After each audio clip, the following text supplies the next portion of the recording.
Hello friends, एक बार पुनः आप लोगों का स्वागत है हमारे यूट्यूब चैनल स्टडी 26 पे। और आज के वीडियो में हम लोग देखेंगे कि बीए सेकेंड सेमेस्टर के जो भी बच्चे होंगे और उन्होंने अगर पॉलिटिकल साइंस को लिया है, चाहे वो एमजेसी हो, एमआईसी हो और एमडीसी हो, किसी भी रूप में आपने अगर पॉलिटिकल साइंस को लिया है तो आपके सिलेबस में एक मेंशन किया हुआ है, यानी कि आपके सिलेबस में इसका मेंशन तो नहीं है बट इसको पढ़ना पड़ेगा आपको।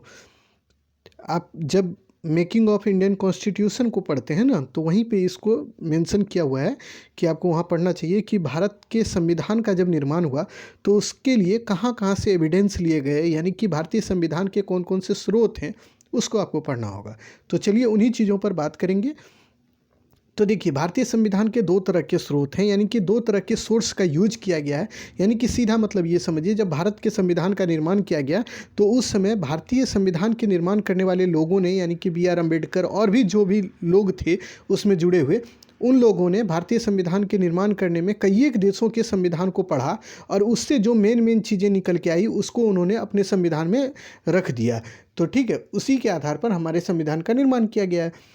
इसमें केवल विदेशी स्रोत ही नहीं, यानी कि अन्य देशों के स्रोत ही नहीं, बल्कि आंतरिक स्रोत, यानी हमारे देश में भी कुछ ऐसी नियम कानून चल रहे थे जिनको अपनाया गया, और कुछ चीज़ें ऐसी है जिसको बाहर से अपनाया गया, यानी अन्य देश के संविधान को पढ़ के वहाँ के नियम कानून को अपना लिया गया हमारे संविधान में। इसीलिए कहा जाता है कि भारत के संविधान के निर्माण में लगभग 60 देशों के संविधान को पढ़ा गया, उसके बाद भारत का संविधान निर्मित हुआ है। इस वही चीज़ को आए देखेंगे कि भारतीय संविधान में किन किन देशों के किन किन चीज़ों को लिया गया है, जो आपसे ऑब्जेक्टिव में भी क्वेश्चन भर के पूछता है और सब्जेक्टिव में भी। ठीक है, तो देखिए, सबसे पहली चीज़ तो ये समझिए कि भारतीय संविधान में दो तरह के स्रोत का यूज किया गया है। एक होता है आंतरिक स्रोत, यानी कि हमारे देश में जो चीज़ें चल रही थी, नियम कानून जो था उसी को अपना लिया गया। और दूसरा विदेशी स्रोत, यानी कुछ ऐसी भी चीज़ें थी जिसको विदेशी लोगों के द्वारा, यानी विदेशी जो स्रोत हैं उनको अपनाया गया, यानी कि विदेशी संविधान में जो वर्णित है उस चीज़ को हमारे संविधान में ले लिया गया। तो वो कौन कौन सी चीज़ें हैं, उन चीज़ों को अब बारी बारी से हम लोग देखते हैं। देखिए, जब भारत आज़ाद हुआ उस समय तक अंग्रेज़ों का शासन था। तो अंग्रेज़ों का शासन जो चल रहा था ना बच्चों, वो 1935 का अधिनियम, भारत शासन अधिनियम एगो आया था, उसी के आधार पर भारत में 1947 तक अंग्रेज़ों का शासन चला। 1935 से 1947 तक, यानी 12 वर्ष तक। ठीक है, और जब तक संविधान लागू नहीं हुआ तब तक यही शासन चलता रहा। ठीक है, उसी के आधार पर। तो देखिए, जब संविधान लागू हो गया तो 1935 का जो ये अधिनियम था उसको समाप्त कर दिया गया। तो लेकिन देखिए, अधिनियम को तो समाप्त कर दिया गया, लेकिन उसकी कुछ चीज़ों को हमारे संविधान में ले लिया गया, यानी कि उसको अपना लिया गया। देखिए, कोई भी चीज़ है, मान लो कि कोई भी हमारी प्राचीन परंपराएं हैं जो चली आ रही हैं, तो उसमें कुछ चीज़ तो अच्छा भी होगा ना, उन अच्छी चीज़ों को हमें रख लेना है, और कुछ ऐसी चीज़ें जो खराब है उसको हम लोगों को नहीं रखना है। तो ठीक वैसे ही जब भारत के संविधान का निर्माण हुआ तो उस समय कुछ अच्छी चीज़ें जो भारत में चली आ रही थी उसको अपना लिया गया, और जो नहीं अच्छी थी उसको अपनाया नहीं गया। तो ठीक इतनी बातें आप समझ जाइए। उसके बाद देखिए, भारत शासन अधिनियम से क्या क्या चीज़ हमारे संविधान में लिया गया। तो इसमें देखिए, संघीय व्यवस्था की जो बातें की गई थी हमारे 1935 के अधिनियम में, उसको अपना लिया गया। उसके बाद देखिए, लोक सेवा आयोग इसी से लिया गया, यानी कि लोक सेवा आयोग जो भारत में अभी देखते हैं यूपीएससी वगैरह जो भी है, तो उसको अपना लिया गया। कहाँ से? 1935 के अधिनियम में जो इसकी चर्चा थी उसी के आधार पर अब जो भारत में भी जो इसके लिए मतलब लोक सेवा आयोग का गठन किया गया आज़ादी के बाद, तो इसी के आधार पर किया गया। उसके बाद देखिए, राज्यपाल के कार्यकाल, यानी हर एक स्टेट में, हर एक राज्य में आप जानते हैं कि राज्यपाल होते हैं। जैसे बिहार के भी अपने राज्यपाल हैं, यूपी के अलग हैं, झारखंड के अलग हैं, मतलब जहाँ भी, राजस्थान के अपने राज्यपाल हैं, हर जगह अपने अपने एक एक राज्यपाल होते हैं, एक एक मुख्यमंत्री होते हैं, ये सभी चीज़ें होती है। ठीक है, जो कि शासन प्रशासन को चलाने का काम करती है। तो राज्यपाल के कार्यालय के बारे में हमें चर्चा कहाँ से ली गई, यानी कि उन चीज़ों को कहाँ से अपनाया गया, तो 1935 के अधिनियम के तहत। ठीक है, उसके बाद देखिए, न्यायपालिका की संरचना, यानी कि हाई कोर्ट, सुप्रीम कोर्ट, ये जो संरचनाएं बनी है ना, सबसे ऊपर उच्चतम न्यायालय, फिर उच्च न्यायालय जो कि हाई कोर्ट होगा, जो कि हर एक राज्य में होता है, लगभग हर एक राज्य में, और कहीं कहीं नहीं भी है।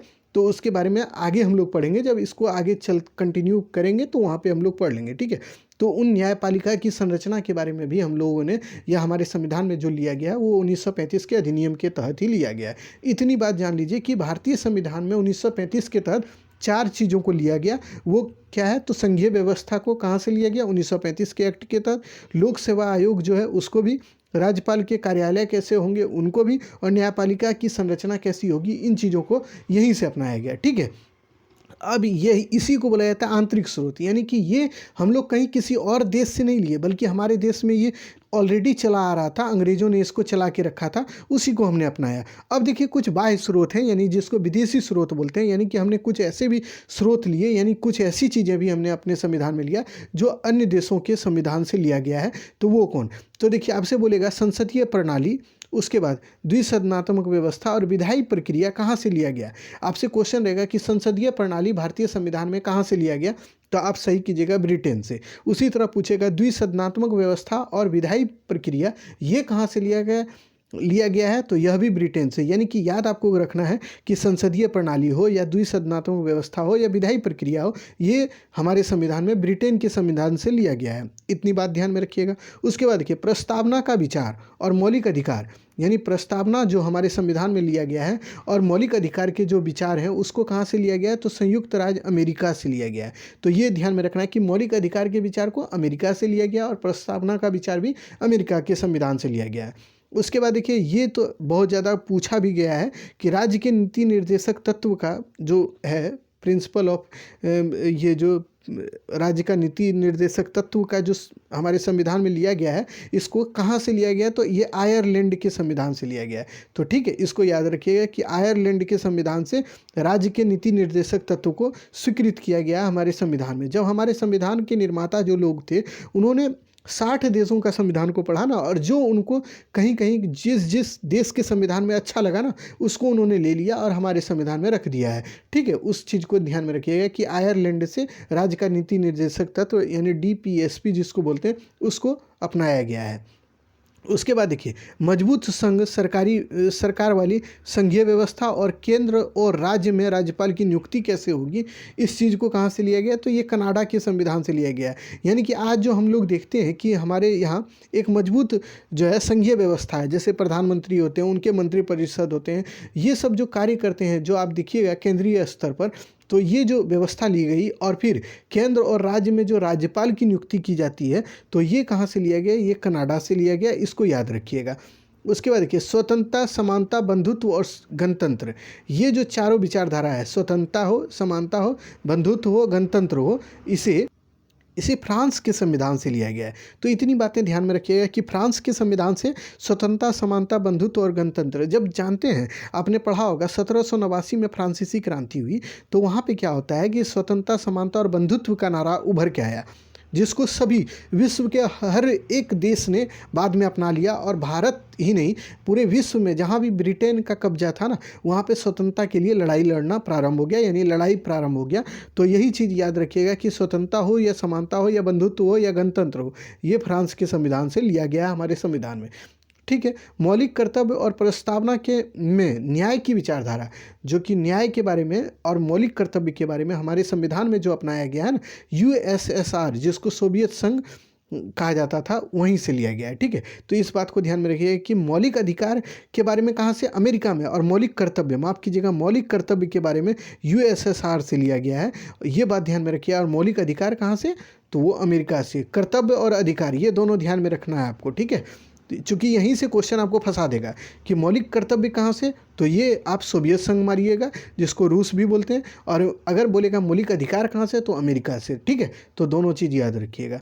उसके बाद आ जाइए अगले चीज़ को देख लें कि संविधान में संशोधन की प्रक्रिया, यानी कि आप जानते हैं कि भारतीय संविधान में एक प्रक्रिया दिया गया है कि संविधान में कुछ संशोधन भी किया जा सकता है। यानी कि संशोधन, मान लीजिए ये संविधान हमारा है, तो इसमें कहा गया है, केशवानंद भारती केस आपको जब पढ़ाएंगे ना, तो वहाँ पे बोला गया है कि संविधान के मूलभूत ढांचे में कोई परिवर्तन नहीं हो तब आप संविधान में संशोधन कर सकते हो। और इसी के आधार पर भारत के संविधान में कई एक बार संशोधन किया गया है और इसके आधार पर कुछ चीज़ों को जोड़ा गया है।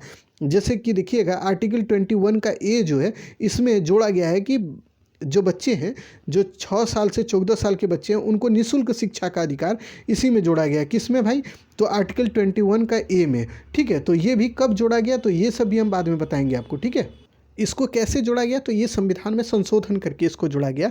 तो भारत में संविधान संशोधन की प्रक्रिया जो है वो दक्षिण अफ्रीका से ली गई है, यानी इसी को बोलते हैं साउथ अफ्रीका। ठीक है, साउथ अफ्रीका से भारत में संविधान के संशोधन, यानी इसी को बोलते हैं कि कॉन्स्टिट्यूशनल अमेंडमेंट, जो कि किया जाता है, जो कि आपके सिलेबस में भी है कि संविधान के जो कि कॉन्स्टिट्यूशनल अमेंडमेंट के बारे में, कि संविधान में जो संशोधन हुआ है उसके बारे में आपको आपके सिलेबस में मेंशन किया हुआ है, उसको आपको पढ़ना भी पड़ेगा। तो ये दक्षिण अफ्रीका से लिया गया, ठीक है। उसके बाद देखिए विधि द्वारा स्थापित प्रक्रिया, ये जापान से लिया गया है। कहाँ से? तो जापान से। विधि द्वारा स्थापित प्रक्रिया जापान से लिया गया है। तो देखिए आज के वीडियो में हमने यही प्रयास किया ना कि भारतीय संविधान का जब निर्माण हुआ तो हमारे जो संविधान के निर्माता थे उन्होंने कहाँ से कौन कौन चीज़ों को लिया और भारतीय संविधान का निर्माण किया। ये बहुत हार्ड नहीं है, इसमें चीज़ों को आप बार बार देखिएगा। देखिए आपको याद तभी होगा ना जब आप इसको नोट डाउन कर लीजिए एक कॉपी में और उसको बार बार पढ़िए, तो आपको याद ऑटोमेटिक हो जाएगा। आप 3 बार 4 बार पढ़िएगा तो आपको लगेगा कि हाँ चीज़ें तो हमको याद आ रही है, और आप चीज़ों को समझते जाइएगा। और यहाँ से देखिएगा 1 से 2 नंबर का क्वेश्चन आपका ऑब्जेक्टिव जो है आपके एग्जाम में जरूर रहता है, ठीक है। कोई भी आप कंपटीशन का दें या ये कॉलेज लेवल का दें, तो वहाँ पे एक क्वेश्चन आपका जरूर रहता है। और ये आपके सिलेबस में मेंशन भी है बच्चों, भले ही इसको खुल के नहीं बोला गया, बट इसको अंदर ही जहाँ पे मेकिंग ऑफ कॉन्स्टिट्यूशन आप पढ़ते हैं ना, वहीं पे इसका मेंशन हो जाता है। वहीं से आपको इन चीज़ों को समझना होता है और बूझना होता है, ठीक है। तो इसीलिए हमने इसको कर दिया है, इस सेपरेट वीडियो बना दिया है ताकि आपसे सेपरेट भी क्वेश्चन पूछे ना तो आप उसको कर सकें। आपसे सेपरेट जो क्वेश्चन पूछ सकता है इसके बारे में, तो वो ऐसे पूछेगा, आपसे इससे रिलेटेड जो क्वेश्चन पूछेगा ना वो बोलेगा कि भारतीय संविधान के निर्माण में प्रयुक्त स्रोतों का वर्णन करें, या फिर पूछ सकता है भारतीय संविधान के निर्माण में कौन कौन से विदेशी स्रोत लिए गए हैं उनका विस्तार पूर्वक चर्चा करें। तो इतनी ही चीज़ों को आप लिख देंगे तो ये आपका पूरा का पूरा आंसर सही हो जाएगा और आपको अच्छा नंबर भी मिलेगा। तो चलिए इन चीज़ों को ध्यान में रखिएगा, और वीडियो अगर पसंद आए ना प्लीज़ लाइक सब्सक्राइब जरूर कर लीजिए चैनल को, और कमेंट में अपनी प्रतिक्रिया जरूर दीजिएगा कि वीडियो आपको अच्छा लगा या नहीं लगा। ये चीज़ आप जरूर अपनी प्रतिक्रिया के रूप में कमेंट में ज़रूर बता सकते हैं, ठीक है। चलिए फिर मिलते हैं अगले वीडियो में, तब तक के लिए धन्यवाद।